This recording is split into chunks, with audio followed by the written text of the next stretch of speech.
पर्वतीय महापरिषद लखनऊ के तत्वाधान में कौथिक उत्तरायणी कौथिक महोत्सव के समापन के अवसर पर ये भव्य गोविंद बल्लभ पंथ पर्वतीय सांस्कृतिक उपवन जो आपके गोमती के तट पर है, इस मनोहरीय जगह पर आज के कार्यक्रम के निमित्त कार्यक्रम के मुख्य संयोजक आदरणीय गणेशन जोशी जी, यहाँ के मुख्य संरक्षक आदरणीय टी.एस. मनराल जी, महासचिव श्री के.एन. चंदोला जी, महासचिव आदरणीय महेंद्र सिंह रावत जी, संरक्षक प्रोफेसर आर.सी. पंत जी, आदरणीय डी.डी. नारियाल जी, इनके उपाध्याय जी, लावीर सिंह बिष्ट जी, और जिनकी कर्मठता और योग्यता को मैंने बहुत अरसे में देखा है एक पार्षद के रूप में, ऐसे मेरे प्रिय श्री नरेंद्र सिंह देवड़ी जी, उपस्थित सभी महानुभाव, मैं पर्वतीय महापरिषद हो या अन्य कोई मंच हो, उनमें जब भी मेरा आना होता है एक पारिवारिक परिदृश्य में जुड़ा हो जाता है। और उसका मुख्य कार्य ये रहा कि मेरा जो कार्यकाल था 11 वर्षों का महापौर के रूप में, उसने पर्वतीय समाज से मुझे निकट से जोड़ा और मैंने पर्वतीय समाज के कारण बहुत सारे ऐसे मोहल्ले आज हैं जिनकी जमीन की कीमत बहुत बढ़ गई है। कच्ची गलियां, बजबजाती नालियां, लकड़ी के उस पर आपकी बिजली का खंभा और सीवर का कहीं पता नहीं, पानी बरसता था तो कॉलोनी डूब जाती थी। ऐसे समय नरेंद्र देवड़ी जी और पहले थे पीताम्बर भट्ट थे, हमारे जोशी जी थे, बहुत सारे लोग थे, और गणेश जी तो हमेशा, और मनराल जी तो मैं कहूँगा कि पूरे अरसे से रहे हैं, और चंदोला जी वगैरह सभी लोग बड़ी कर्मठता के साथ सब थे। तो इन्होंने कुर्मांचल नगर हो, पंत नगर हो, कल्याणपुर हो, इनकी एक एक गली में अभी भी शायद अगर किसी ने उखाड़ा नहीं होगा तो मेरा पत्थर मेरे नाम का मिलेगा। और जहां पर देवड़ी ले जाते थे वहीं पर वो काम हो जाता था। वो पक्की सड़कें बनी, नालियों का पक्की नालियां बनी, सीवरेज का काम मैंने JNRM योजना के अंतर्गत करवाया।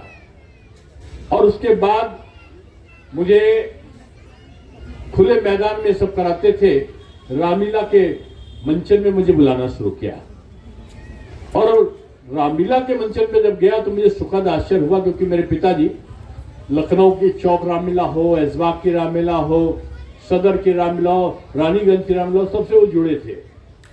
तो रामलीलाओं का मुझे एक जुड़ाव था और मैंने निश्चय किया था जितनी रामलीलाओं पर कब्जा हुआ है पुरानी रामलीलाओं को सब पे खाली कराऊंगा। लेकिन यहां पर जब मैं पंतनगर, कुर्मांचल नगर और कल्याणपुर में मैंने रामलीला देखी तो मुझे सुखद आश्चर्य ये हुआ कि पर्वतीय समाज के लोग प्रोफेशनल कलाकार के साथ नहीं, खुद वो इतनी अच्छी, इतने डायलॉग के साथ में रामलीला का मंचन करते थे कि देखकर मन गर्व से ऊंचा हुआ कि हमारे लखनऊ में भी ऐसे लोग हैं। बाद में पता चला कि उत्तराखंड के लोगों की संख्या बहुत बड़ी है यहाँ पर, लेकिन कोई स्थान नहीं है उनके लिए। तो मैंने उनकी पहले रामलीलाओं के लिए वो करते थे, तो मुझे आज भी याद है कि रात को फोन आ रहा कि कल मेरा वो तखत हटा देंगे, कल मेरी रामलीला नहीं होने देंगे। कभी कल्याणपुर में व्यवधान, कभी कुर्मांचल में, कभी कहीं और धीरे धीरे ये हुआ कि महानगर में वो कार्यक्रम करेंगे, रामलीला का भी मंचन करेंगे, और ये जो उत्तरायणी कौथिक है इसका आयोजन भी होगा। और वहां पर एक बड़ा विवाद हुआ और उसके बाद मुझे कोर्ट कचहरी तक का होना पड़ा, और वो महानगर की जमीन को मैंने इनको करने के लिए मुफ्त में दी। और उसके बाद पता चला वो दूसरी गवर्नमेंट थी, संभवतः BSP की गवर्नमेंट थी, और उस समय जो वहां पर मंच और बिल्डिंग बनी हुई थी उसको गिरा दिया गया था। मैं महापौर था और मुझे आज भी याद है वो पंडित जी रहते थे, पांडे जी, अभी स्वर्गवास हुआ उनका संभवतः पूरन चंद पांडे, मेरे पास आए और एक हफ्ता के अंदर मैंने उस बिल्डिंग को बनवाया भी और साथ में नगर निगम से पास किया कि यहाँ पर पूर्वता रामलीला होती रहेगी और रामलीला में कोई व्यवधान नहीं डाला जाएगा और वो भवन पर्वतीय समाज के लिए रहेगा।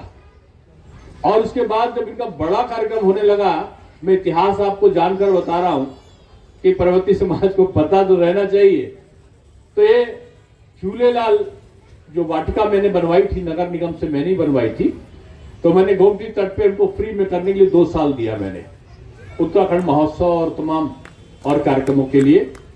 और उसके बाद जब पता चला कि उस जमीन पर भी जो सिंधी समाज के लोगों के लिए बना के दिया था, तो उत्तराखंड के लोग सारे मिलकर आए मेरे पास में, मैं एक एक का नाम नहीं लूंगा, मंच पे बैठे हुए लगभग सभी लोग हैं तो मैंने फिर ये लिखा बढ़त में, ये जगह जिस पे आप बैठे हो, इस जगह को मैं मंच के सहित, यहां पर गेट भी था वो बाद में गिराया गया था, मैंने इसका नाम पंडित गोविंद बल्लभ पंत पर्वतीय सांस्कृतिक उपवन रखा और इस स्थान पर यह लिख दिया, लिखा पढ़ी में आपका सदन और कार्यकारिणी से पास है, अधिकृत है कि उत्तराखंड के पर्वतीय समाज का कोई भी कार्यक्रम यहां पर होगा तो उसको कोई शुल्क उनसे नहीं लिया जाएगा और प्राथमिकता उनकी होगी कि उनके कार्यक्रम यहां पर हो।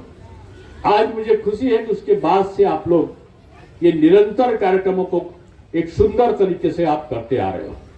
मुझे अच्छा लगा था कि एनडी तिवारी साहब ने एक मंच बनाया था आपके देवड़ी जी के घर के पास में पंतनगर में, उसके सामने पार्क में और कोई जरूरत पड़ी थी, आप लोग कार्यक्रम करते थे, उसमें भी मैंने दिया था। मैंने एक कहानी इसलिए बताई है कि भी महेंद्र जी ने भी और गणेश जोशी जी ने भी कहा है, मैंने कभी पर्वतीय समाज का कहा हुआ किसी चीज को इनकार नहीं किया है, क्योंकि कुछ लोगों से राजनीतिक संबंध होते हैं और कुछ लोगों से पारिवारिक संबंध होते हैं, और जिनसे पारिवारिक संबंध होते हैं उनसे गलत बयानी नहीं होती। आप सीडीओ कार्यालय जाइएगा, पीडी से पूछिएगा कि मेरी कितनी धनराशि लग सकती है, नव निर्माण के लिए समझौता वो लगता है, अगर कोई बिल्डिंग होगी तो जीर्णोद्धार के लिए नहीं हो सकता। आप रूल पता करके पीडी को वहां देख लो, अगर मेरी राशि बची है तो सब कुछ मैं ही आपका हूं, तो राशि आपकी तो रहेगी नहीं, पूरा करूंगा। आज पूरा मैंने आपके पर्वतीय समाज का जो आपका ये उत्तरायणी कौतिक मनाते हो आप, मैं भी एक हफ्ता वहां पर रहा, तमिलनाडु में रहा।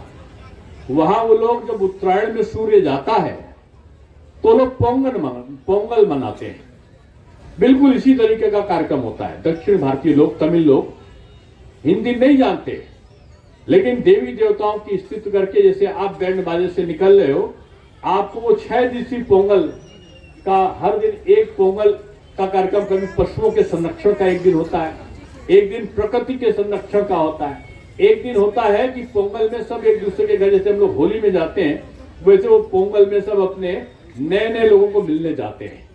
और एक दिन होता है कि जैसे क्षमावाणी करते हैं तो एक दूसरे के परिवार में वो अपनी सारी गलतियों को बोलते हैं और उत्सव मनाते हैं। एक जगह पर लकड़ी की आंच में, चूल्हों में वो पोंगल का विशेष प्रकार का व्यंजन होता है, गुड़ और चावल मिला के बनता है। आपने भी पहले शुरुआत में देखा था, आपके भी कुछ व्यंजन यहाँ पर बन रहे थे, हाँ, गुगुरती। तो मैं ये चाहता हूं कि पर्वतीय समाज अपनी जो सांस्कृतिक विरासत है उसको कभी ना भूले। आप जन्मदिन मनाएं, जैसे आप ये कार्यक्रम करते हो ना, इन कार्यक्रम में आप सांस्कृतिक कार्यक्रम तो दिखा देते हो, ये अच्छी चीज है, और आपने अपनी पारंपरिक चीज को बचाए रखा, ये भी अच्छी चीज है। लेकिन जैसे जैसे बच्चे आधुनिक होते जाते हैं, अपनी पुरानी व्यवस्थाओं को भूलते जाते हैं। आज मैं आपसे कहूंगा कि जब आप पर्वतीय समाज का कार्यक्रम करो, कुछ लोग आते हैं, पहले मैंने देखा था कि पहले जो होता है, शशि जी अभी मुझे दिखाई पड़ी थी, वो बड़ा बड़ा नथ और बड़ा बड़ा वो पहन के पर्वतीय महिलाओं वाला आते थे, अच्छा लगता था। पहाड़ी समाज अपनी पोशाक में आ गए, अपने त्योहारों पे, अपने त्योहार जो होते साथ साथ मनाए। आप मनाते होंगे, लेकिन अब संख्या धीरे धीरे बढ़ जाती है, एक जगह मना। अच्छा, ये इसमें अब नहीं बुलाया तो इसलिए मुझे नहीं पता चला। आप कर रहे हैं, ऑलरेडी कर रहे हैं शोभा यात्रा में। मैंने देखा कि रामलीलाओं का मंचन बहुत अच्छा होता था। अब पता नहीं नारियाल जी तेली भाग में कर रहे हैं कि नहीं कर रहे हैं। 36 साल से तो कर रहे हैं, शायद 2006 से मैं जाता था। अब पहले इसलिए बुलाते थे मुझे वहां पर क्योंकि वो सड़कें कच्ची थी। जब मैंने पक्की बनवा दी तो उसके बाद से इन्होंने उसके बाद से नहीं बनाया। अब सड़क मैं तो नहीं कहूँगा कच्ची हो जाए तो बुलाऊं, लेकिन चलिए आपकी सोच को भगवान पर लगाए। और मैं निश्चित रूप में रामलीला बहुत अच्छी करते हैं। नारियाल साहब की मेहनत मैंने देखी है कि कई हजार लोग नारियाल जी थे और अपने भी वो आए थे, हाँ ये जोशी जी। और तो एक श्रृंखला को बनाए रखिए। नौजवानों को एक चीज और करिए, यहाँ से बताइए कि मेरा जन्मदिन हो तो पर्वतीय समाज कैसे मनाएगा। देवी देवता को आ जाएगा, पूजा करेगा, ये वाद्य यंत्र बजेंगे। ये केक वाला जो सिस्टम है ना, हैप्पी बर्थडे वाला, ये आपकी सांस्कृतिक विरासत को आघात पहुंचा रहा है सभी का। इसलिए जो कुरीतियां हैं उनके खिलाफ भी यहाँ पर कुछ ना कुछ बातें जरूर होनी चाहिए।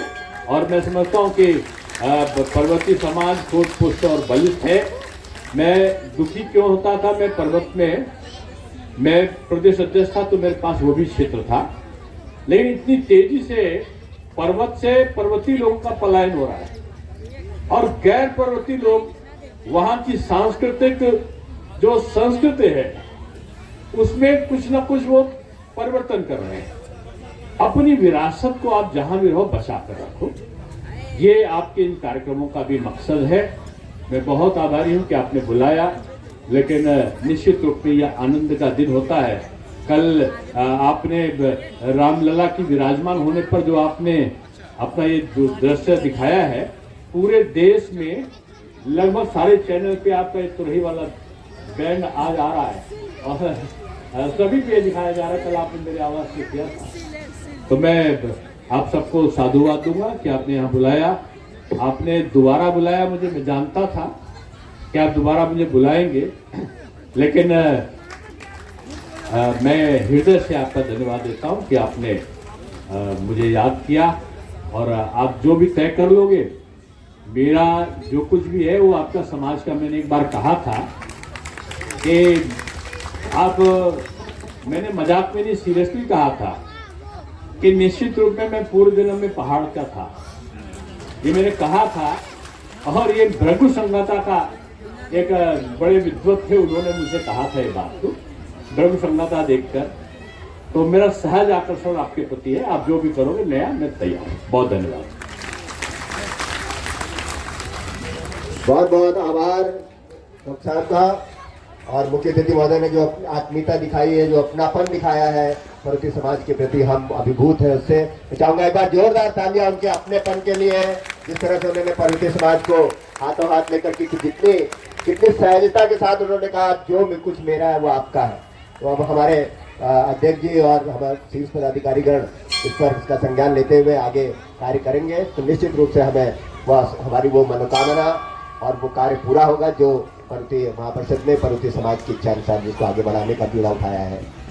मैं इस अवसर पर उनके कर कमलों से आज इस वर्ष जो हम कुछ सम्मान देते हैं अपने कार्यकर्ताओं को, कुछ विशिष्ट जनों के नाम से जो पर्वतीय समाज से जुड़े रहे, पूर्व उप मुख्यमंत्री रही उत्तर प्रदेश में और हमारे मेयर रही, करीब 10-15 साल तो मेयर रही। बहुत बहुत स्वागत छूंगा।